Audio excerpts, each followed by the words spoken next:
even though we don't think we think that, that's buried in there. And that can cause us to limit ourselves. Oh, am I being a good girl? Right? Am I following all the rules? Am I? And then we hold ourselves back from being the bold, wild, creative.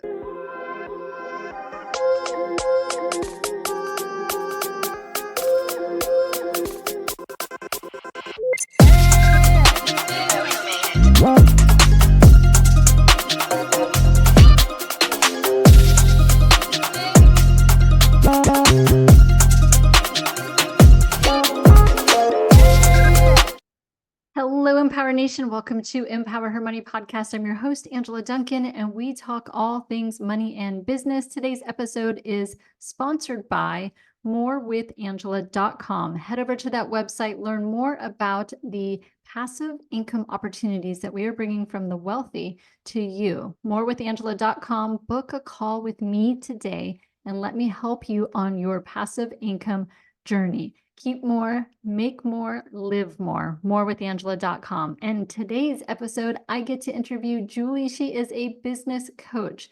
We are going to talk about energetic principles. What does that mean? We're going to talk about limiting beliefs and how to break through them, and why you as a business owner need to be on podcasts. Hi, Julie. Welcome to Empower Her Money Podcast. How are you today? I am so excited to be here with you. Thank you so much for having me. Yes, I had the opportunity to meet with you recently because you have a podcast as well, but I would love for our audience to get to know you. Can you share a little bit about your journey and how you got to what you're doing today? Yeah, absolutely. So I am the oldest of 5 children, and after I was grown, my sisters and my dad and I were talking, and my dad said, maybe I made a mistake. I raised my boys to get along in the world, and I raised my girls to be taken care of. And all 3 of us went, yeah, you think? And it really was growing up that my brothers were encouraged to go out and make money. They were encouraged to, shovel the neighbors' roofs and all the things that we were not allowed to do. And so growing up, what I did is I married my high school sweetheart. Right out of high school, started popping out babies. And unfortunately, it was an abusive relationship. And I stayed in that relationship for 20 years. But I stayed because I was so conditioned to believe that I would not be able to feed my kids, that if I left, I wouldn't have the money to support my family. And when I left, I really discovered not only could I make money, but I could make a lot of money. And this commitment and mission to getting more money in the hands of more women was born through that. I honestly, if women have money, they get to make choices. I stayed because I didn't have money. When women have money, they support causes they believe in. And when women have money, they get a seat at the table of decision makers. And that really is what my whole business is about. It's everything that I do is about how do we open the flow, open the channels so that more women have more money. Yeah, awesome. And I can relate a little bit. My mom was in a similar situation. Unfortunately, she didn't end up leaving for quite some time. But I do think that that's a common theme sometimes, that women feel like they're stuck because they just don't know any different. Right. Yeah. Right. And I look back now and I'm like, oh, wow. If I knew now if I knew then what I know now, I wouldn't have stayed that long. Yeah. But there was so much fear about leaving. So you're an incredible business coach. And one of the things that piqued my attention of what you teach is called energetic principles. I would love for you to explain a little bit more about what that means. Yeah. So we're all created of energy, right? And the computers that we're talking through and the desk and us, we're all created from energy. And as such, we can use that energy that energy of creation to create what we want because it's part of us. So the energetic principles are, how are we dipping into creative source energy to actually make the physical reality that we desire? And do you think that's different between a man and a female, like a male and female energy? Or do you think that we both kind of have that similar? Yeah, we both have both energies. So the divine feminine energy, or the feminine energy at its highest vibration, is very creative, very collaborative, very much about how do we dream the next layer, very much about slowly revealing what else there is available for us. And the masculine in its highest vibrations really is there to support the dreams of the feminine. Mm. So the masculine is the action, right? How do we take the dream and how do we manifest it into the physical world? How do we turn the vision into physical reality? Now, when we get caught in those lower vibrations, then the feminine tries to get her needs met through manipulation, and the masculine becomes a bully. And sometimes you can see that in the way that you work. We are taught push, push, push, grind, grind, grind. Excuse me. And we know that push, push, grind, grind, we use that to beat ourselves up. Yeah. Like, how many times does a mentor say, oh, you didn't want it enough, that's why it wasn't successful? Right? And I don't buy that. I don't think that any mentor's program is so great that there's 100% success if you just want it, right? We have to find ways of doing business and ways of living life that really align with us and who we are. And that comes from that creative, feminine, aligned space. And then the actions we take are easier, they flow, and they create better results. Yeah. Do you see sometimes us holding ourselves back, perhaps with some limits, like our own limiting beliefs, whether that's around ourselves, around money, around business? Yeah, absolutely. And I think that those limiting beliefs, I was just talking to a client about this morning. So great question. Those limiting beliefs come from a couple of different places. First of all, as women in today's society, we carry the old belief that in order to live a good life, you have to be a good girl, you have to be marriageable, right? In the US, it wasn't till the 1970s, mid 1970s, until a woman could even open a bank account without her father or husband. Mm-hmm. And so our survival depended on the men in our lives. And that, even though we don't think we think that, that's buried in there. And that can cause us to limit ourselves. Oh, am I being a good girl? Right? Am I following all the rules? Am I? And then we hold ourselves back from being the bold, wild, creative, magic creatures that we are. So that's one place it comes from. And it can also come from childhood wounds. My whole growing up, my brothers were favored over the girls. And that created some belief systems in my head around my own values. So that's another place. Like, we have this, I don't even know if it's unwritten anymore, but we have this rule in my family, like, don't be better than your brother. And my mother calls him the golden child. We all call him the golden child because he has to shine bigger than everyone. And uncovering that, like, family rule and saying, yeah, I'm not going to follow that one, was huge for me. Yeah, I could definitely see that too. It's like the label, if someone puts the label on it, you just kind of take it as your truth and your belief. So when you do see that limiting belief around someone's life or maybe someone's finances, what are some like practical everyday things that they can put to use to help them get past that? Yeah. So I think that the first thing is to recognize it. And it's not always as blatant as, your brother's the golden child. So don't like that one you can see. But there are beliefs around like rich people are evil Mm. or, um, they're selfish, right? Rich people are selfish because they have all that money. That's a big one in the world today. And so it's to look at that and recognize, okay, this is a belief. All it is a belief. It's not the truth. Money is not evil.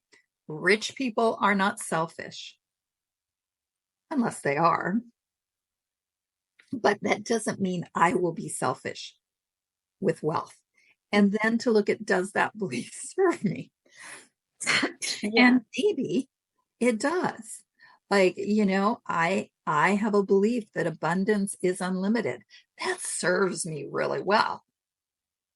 Yeah, I can understand that too, because my ex-father-in-law who passed away, he used to make comments to me and my ex-husband about rich people and how they're evil and selfish. And my ex and I were very well off. And we used to say, like, you're talking about us. But then he would say, oh, no, no, not you, but rich people. I'm like, but we're rich people. So we're trying to change that label.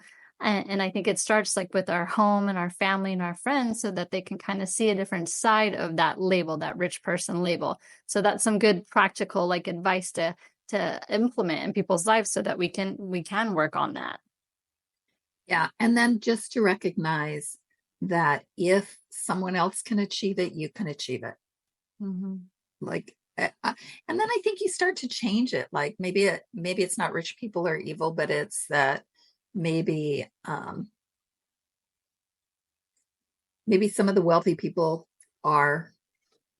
have issues, like you just like shift it, or you say, I love money. Money loves me. Mm-hmm. And you start to make the shifts in little ways as you step into a bigger and bigger reality. My touchstone belief is that source is my source. Right? That no matter what happens in my business or my life, source has my back and source will take care of me. And that is huge in opening up a pathway for more abundance. Yeah, similar, you say source, I say God. So it's like finding whatever that is that makes sense for you that you believe in and then working from there. Yeah, 100%. Source, God, the universe, the language that works for you. Yeah. So you also have a podcast. I've only been doing podcasts for about 10 months. I would love for you to talk a little bit more about what inspired you to start a podcast and why you still continue to do it today. That's such a fun question. When I was a little girl, one of the things that I really wanted to be was Merv Griffin. And I mean, this really dates me, but he had a talk show. He's one of the early talk shows. And I was so fascinated by the idea that people would come and tell you their life story. And so it was probably, oh my gosh, 8 or 9 years ago. And I had just hired a new business coach. And I said to her, don't tell anybody, I want to start a podcast. And the reaction at that time is people would say, a what? Mm-hmm. Right. And I'd say a podcast. And then I learned that less than 17% of podcasters were women. And that women's voices got the most criticism on podcasts. And then it became like, well, then I'm going to do it. Right. One of the things that I learned about podcasting in the very beginning, I did everything. And it was so much harder to get guests back then because nobody really knew what it was. I would take my friends' phones and I would say, see this little purple button? I'm subscribing you to my podcast. Now you can listen to me say things. And they just like roll their eyes. So some of it's become easier, like getting guests and getting listeners. But for me, what really works for me is outsourcing everything. So I have somebody who does guest relations, who does the show editing, who does promotions. All I do is show up and talk. And I think that's a place where a lot of businesses, especially women, think they have to do it all themselves. Mhm. And it's been part of the learning for me around how to outsource what's not my genius. Mm. And it looks like, because I'm paying money out of my pocket for somebody else to do it, it's kind of one of those things where you go, ooh, but I could do it myself and save the money. But because I'm paying somebody else to do it, I have more time to put into other things that actually do make more money and bring me more joy. Like editing a podcast doesn't bring me joy. Yeah.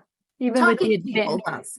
Yeah, even with the advancement in technology today, I still don't want to edit. I don't want to do clips. I don't want to do posting. I just want to show up, talk to the amazing women that I get to, talk to, share their stories, learn from them. That's probably my favorite part of podcasting. And then, like you said, otherwise it probably would never get done, and I wouldn't really have a podcast still today if I had to do it. Yeah, we're well over I think we're over 250 episodes now. And this is the second podcast in my business we've done. And there is no way, if I was doing all the work, that we would have done that. And like you said, you get to meet people from all over that are doing amazing, amazing things. And we get to build a community of support for women, which Yeah. is huge. So for women perhaps that don't want to do their own podcast, do you recommend for some of your clients to be guests? And why do you recommend for them to be guests on podcasts? Well, I think there's two things. Number one, it teaches you how to speak, right? Mm-hmm. You get to learn how to be on camera and how to talk. And that can translate into doing your own Facebook Lives or Reels or, Instagram, whatever they call it on Instagram. It gets you comfortable with that. It also translates into doing speaking gigs, live speaking gigs, because you're practicing what you want to say. And live speaking gigs is one of the best ways to get new clients. It's just a fabulous, fabulous way. But the other thing that it does is it really heals the wound of being silent.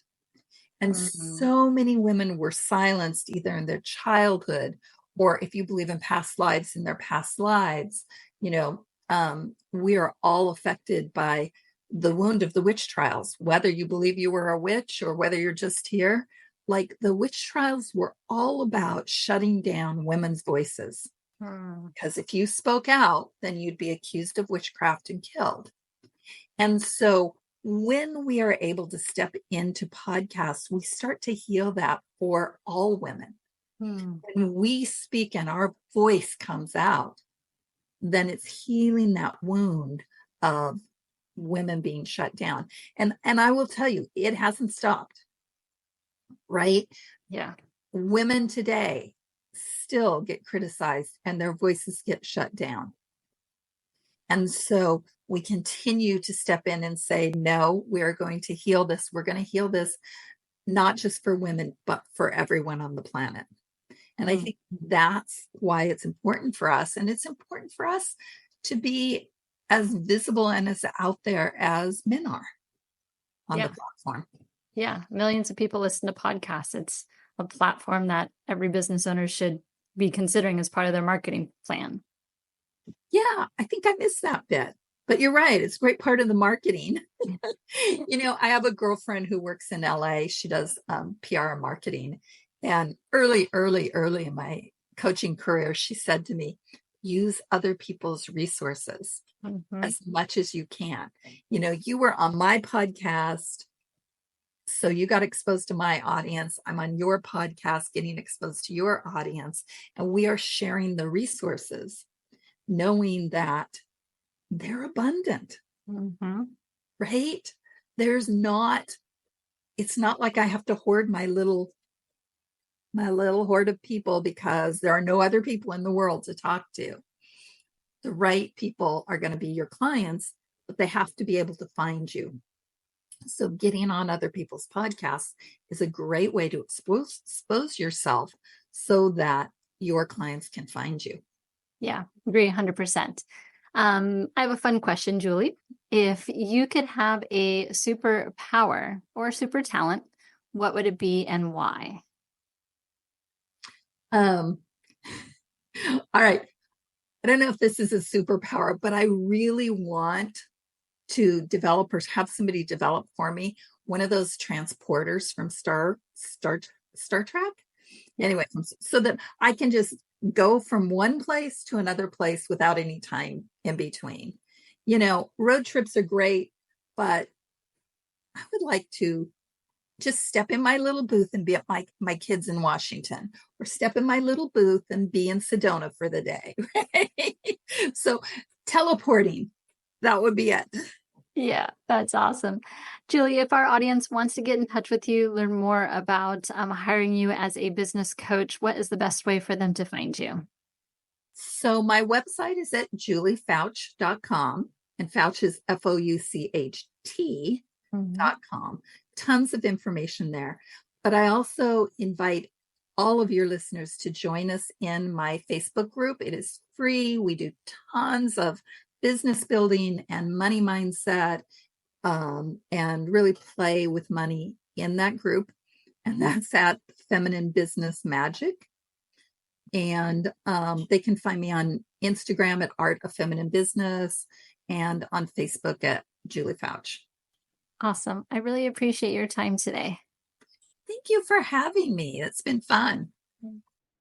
Thank you so much for tuning into Empower Her Money Podcast. Hope you enjoyed this episode.